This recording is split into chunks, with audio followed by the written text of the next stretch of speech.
The big news of the day, nationally, internationally, President Trump and the First Lady testing positive for COVID-19. Just your general reaction to the news and kind of what it means right now. Well, my prayers are with both of them. I don't want to see anybody get COVID. However, I believe that both of them appear to be in phenomenal health. And so the overwhelming odds are they're going to recover with no problems whatsoever. And speaking of the president, do you support President Trump? If so, why?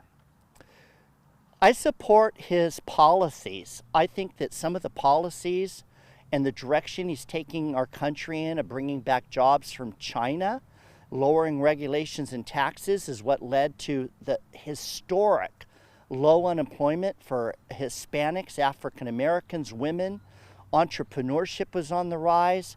Like I said, we had virtually zero unemployment when you really look at it. And I think that is an absolutely phenomenal record. I do wish that he would tone down the personality a little bit when he's doing debates. But, you know, the point here is I look at where his mind and his heart is in spite of his sometimes unfortunate rhetoric. I mean, that leads me to the next question I was going to ask. The big story this week prior to the COVID testing positive was the debate earlier this week. What was your opinion of that debate and particularly the president on Tuesday night? Well, let me start with Biden. Biden is a smooth talker, but I can't tell you how many times he literally lied about his record and his son's record with regard to Burisma in China. The Bidens did not bring jobs back from China. They brought cash. With regard to President Trump, I believe what he was saying was the truth. However, because he was talking over Biden or Wallace, the people couldn't hear it. So I felt he did himself a disservice for how much he had to say. Getting here to our district here, the seat that you're running for, there's a lot of different issues. Certainly, we can talk about one that has been continuously important to a lot of people for years is oil exploration, fracking in our area. Your stance, your opinion on that subject, oil exploration in this congressional district. California is the great pretender. California has to import more electricity from any other state, from all the other states, more than any other state. California imports more electricity to its state than anybody else. And we import more oil and gas to California than any other state. We are the great pretender. We are a long, long ways off of weaning ourselves off from fossil fuels. Secondly, one of the things about solar energy, and I support solar energy, especially rooftop solar, but not so much industrial scale solar, is you can't store the energy.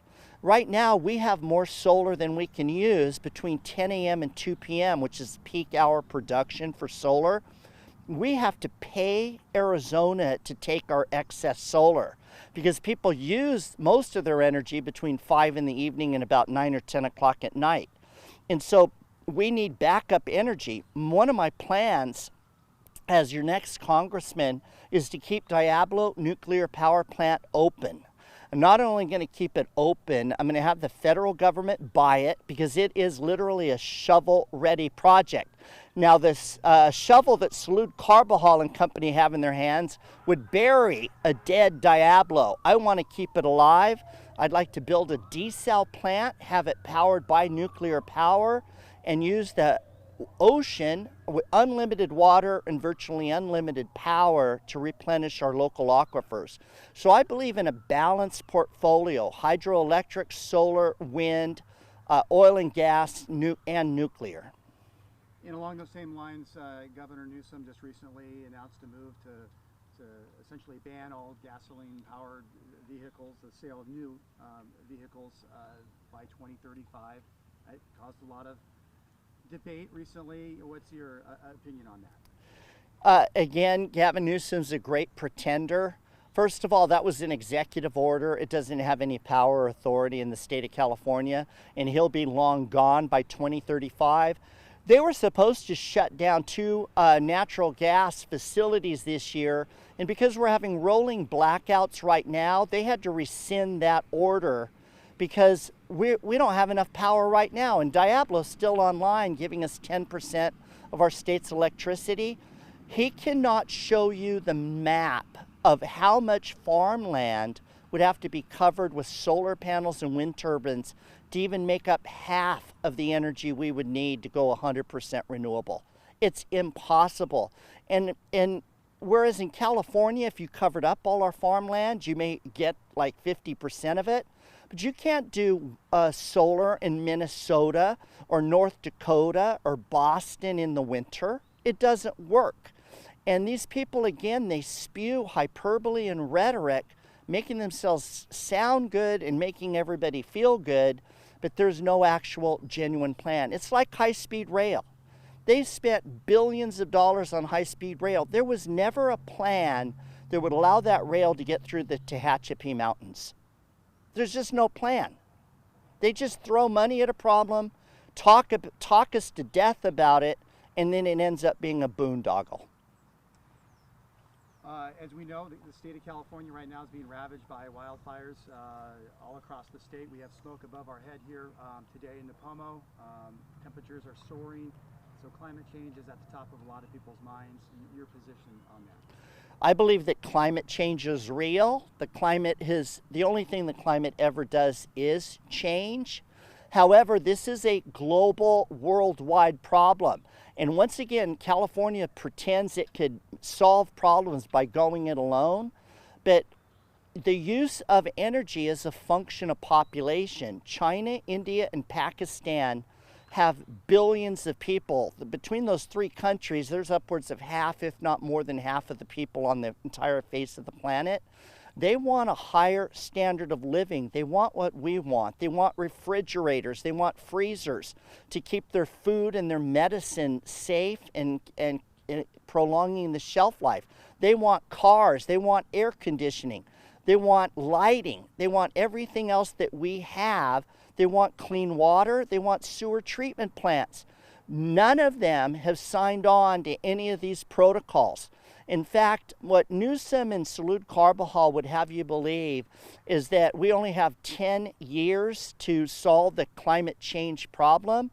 The fact of the matter is China isn't subject to any of these regulations at a minimum in 10 years. And so, again, they are trying to tell us that they're the world leaders and they're leading the world. There's nobody following them of import due to the population challenges in China, India, and Pakistan. I know something that is at the top of your mind always on your website, anytime you speak, cost of living is something Yes. that is of high importance with your campaign. How do we solve that? Is there a viable solution to the high cost of living here on the Central Coast? Yes, so I've been a government watchdog, business advocate, and consumer advocate for 30 years in the halls of government. And I've been fighting this issue. And what people have to understand is one of the reasons that housing is so unaffordable here is, number one, government regulations that drive up the cost of housing. But number two, it has to do with our income levels. I was making $12 an hour working in a factory back in the 80s. In the 80s, we're talking 40 years ago. The reason people can't afford to live here is we lost all the middle income class jobs, including manufacturing and industry and entrepreneurial startups that allowed people to make a good living. If they could make a good living, they would be able to afford at least some of the housing on the Central Coast. California is obviously a blue state. Essentially every major political office in the state is held by a Democrat. You're a Republican. Should you win this seat, how would you represent the district? I guess as a Republican in a very Democratic state, and in a seat here in this district that has been held by a Democrat for for a number of years? Well, first of all, I grew up Democrat, and I still believe and hold true to the values of John F. Kennedy, Robert F. Kennedy, and Martin Luther King, although I don't know if he was a Democrat. I still hold true to those values. My issue here is that I've worked with organized labor, agriculture, and business for 30 years, and the way I've been successful in doing that is I focus on common interests, not special interests. And I believe there's too much partisan rancor in Washington, D.C., and of course in Sacramento as well. I believe that we have to start working on common goals and not partisan politics. Now, Salud Carbajal claims he walks across the aisle and works across the aisle, but his voting record is 100% identical to Nancy Pelosi. And Nancy Pelosi is not known for being bipartisan. Politics, as you just said, the rancor, it's divisive. So how do you bridge that gap? How do you do it? Because it's something that people are looking for, but it's something that just doesn't seem to happen. I believe what I've done in my life and what I've done through my radio show, newspaper editorials, and the like, is I try to use common sense. And I believe that common sense is equivalent to the self-evident truths that help create and form the foundation of this country. And I believe that people of Democrats, independents, libertarians, and Republicans, common sense appeals to them. Like keeping Diablo Canyon open, it's common sense to not give up 10% of our electricity supply and a $1 billion economic impact and $250 million payroll in the middle of rolling blackouts. It makes no sense. I think those types of issues, getting more water, using an existing power source to deliver more water, is common sense. Lowering the cost of housing is common sense. Bringing better paying jobs here, it's common sense. I don't think I have to talk in terms of Republican, Libertarian, or Democratic ideology to appeal to common sense. And something else that's, I know, important with your campaign is spending the national debt and how that is rising, impact on future generations. Talk about that, spending at the federal level and how much that may or may not alarm you. So on my radio show, I've literally interviewed over 10,000 guests, including a number of economists and budget analysts for the federal government. Within 10 years, our federal government is not going to be able to keep their promises to seniors, veterans, and the disabled community, and not to mention the poorest of the poor, and still maintain our defense budget, because the debt and the interest on the debt is going to consume 100% of our gross domestic product, i.e. our tax revenue coming in. So I believe that we have got to dramatically and drastically shrink the size of the federal government to lower our cost, and then we've got to bring back literally millions of jobs from China to increase the revenue coming into government coffers, as well as people's bank accounts and retirement savings. And so we've got to do both, cut costs and increase revenue the old-fashioned way, not by increasing taxes, but by expanding the tax base via better paying jobs. Something else in the news lately, the Supreme Court, the recent nomination of Judge Amy Coney Barrett, your position on that and how the Republicans are trying to confirm her. What would be your opinion if that does go through? It is absolutely essential that the highest court of the land, which is has the final say on constitutional matters, has an odd number of jurists. Because if it has an even number of jurists, it is possible that something major, a major decision, for instance, hanging Chads, for instance, could end up in a dead tie. So it is absolutely essential. This is one of the reasons the Constitution is clear and plain.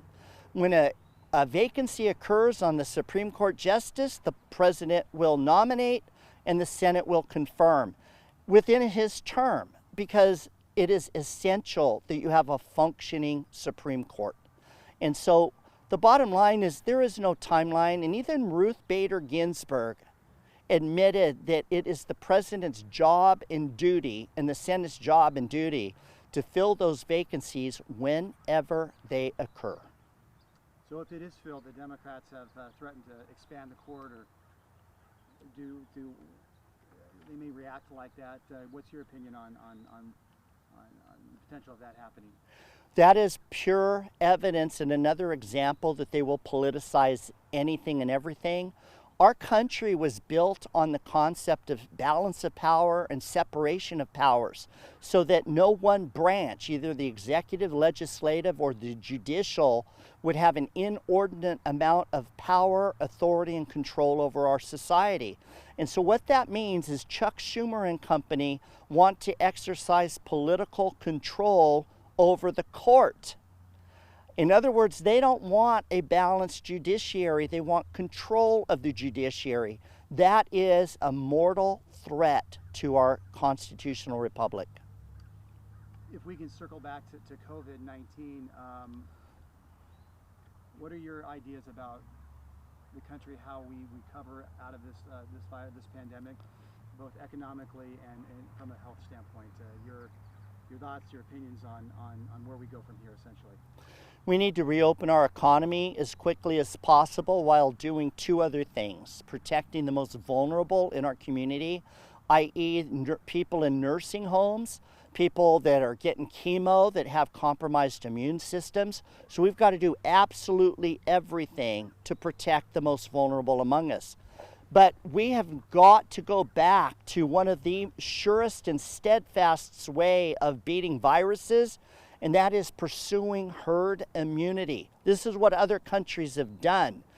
In other words, they're 99.997% of the population, there is no mortal threat to COVID. Those people should have not been sequestered in their houses. If you could shop at Costco, you should have been able to shop at a mom and pop shop. If Nancy Pelosi can get her hair done, other women can get their hair done. We did not need to be literally scared to death of COVID, because that's literally what we have done. Tens of thousands of people have become so depressed because of this shutdown and the isolation they committed suicide. Tens of thousands of people missed a cancer screening appointment and or missed a cancer surgery and have died. I've talked to a number of doctors who have stated that the death rate of the shutdown will exceed the death rate in America from COVID, because we literally scared people to death. Also this year, one of the biggest stories has been the death of George Floyd in late May, and the subsequent protests and demands for racial justice. Black Lives Matter. Your position on that, and I know there's a lot of things to get into on that, but talk about where you stand, where we are at in this country racially. Well, I thought that the fact that the officer left the knee on the neck was a classic mistake. It was absolutely and completely, totally unfortunate and unwarranted. However, at the same time, those cops called the ambulance twice before he was down on the ground. And so I don't believe they were trying to kill him, but he had a lethal dose. He had 3 times the lethal dose of fentanyl in his system, and that is ultimately what killed him. And so I'm not excusing the cops, but I'm also not ignoring the 3 times the level, i.e. the overdose, lethal dose of fentanyl in his system. With respect to Black Lives Matter, to make a long story short, I had 3 black roommates in college, and I had a prison ministry for 7 years. I understand that there are injustices and there are inequities especially in our inner cities and in our justice system. I would like to address those. But at the same time, I also understand that most of the problems in the black community have to do with the fact that they do not enjoy stable family formation. There's too many kids that are being raised in poverty because they don't have two parents. They don't have a dad that can find a good job and that's committed to family life. And that right there sets those kids off on a very dangerous and unfortunate track in life. And like I said, I've lived this. I grew up with a single parent mom. My dad died when I was young. I got jobs and I got into college because I was poor. I could have been one of those statistics even though I'm white. And anyway, I've related to this community since my college days. One of the term papers I wrote back 40 years ago was on this subject, and it's near and dear to my heart. And this is a very diverse community that we have here on the Central Coast of white, Hispanic, black, very diverse here on the Central Coast. How would you represent the Central Coast with such a diverse mix of racial backgrounds here in our area? I still believe and hold true and near and dear to my heart the concept of e pluribus unum. I believe out of many one. I believe that assimilation, integration, and all the rest is what made us who we are. We've been a nation of immigrants since the first guys hit this shore, the shores of this country. If you go back in history, you can look at the Dust Bowl Okies and the experience they had vis-a-vis the grapes of wrath. The Asians who came over here, especially from China, as coolie labor. The Scots, the Italians, people from all sorts of countries all over the world, Africa, South America. You have immigrants to this country right now that there's tens of thousands of them living in the Santa Maria Valley. Everybody struggles that first generation. They almost all struggle. My mom didn't have a full-time job until the last few years of her life. English was her second language. And that's just the way it is. It doesn't have to be that way in terms of discrimination, racism, or bigotry, or anything like that. Sometimes it takes time. So like when I used to work at Union Sugar, I hired people that didn't speak English all the time. And it was their job, their opportunity for a middle-class job. It was the entrance to a middle-class job opportunity. And so this is nothing new for this country. I believe that what we have to do is go back to our common core values of e pluribus unum, out of many one, because I believe that that's what has made us strong, it's what made us unique, and it's what's made us successful. And in building on that immigration, where do you stand on immigration and potential reform, and what can be done to really kind of solve this very, very complex and ongoing issue? I believe two things. I think we have to give the DACA kids certainty. I would give them a measure of certainty and stability that they can stay here. However, I also want border security. And I'm not willing to do anything near amnesty until we get that border secure. Because we've been talking about this since Ronald Reagan was president. I believe we're a nation of immigrants. I believe we need immigrant labor here, not just for farm workers or construction, but also high tech. And so I love and value, and I'm a product of the fact that we are a nation of immigrants. But again, I would give the DACA kids some stability and confidence that they will be able to stay here, and I would look to create a path towards citizenship, but that goes hand in hand with border security. Two-part question: why are you running for this seat, and why do you feel you're the best candidate for this seat? I'm running for this seat because America is in serious, dire situation. Our country is facing enormous threats from China, and we're facing enormous threats from our debt load, our debt to GDP ratio. I want to do something about that. And families are struggling. I don't want my kids to have to leave this state when I've lived here almost my entire life. I believe I'm the best person for this job because I've been working in the private sector. I've not been a government bureaucrat or career politician my entire life. I propose common sense solutions that we know they work because they work in other places.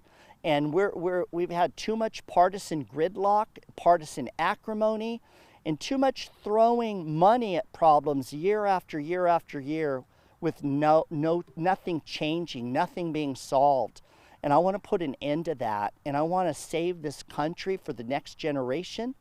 And I want to make America that shining light on a hill once again, that everybody that's here, immigrant, everybody that's here can be proud to live here.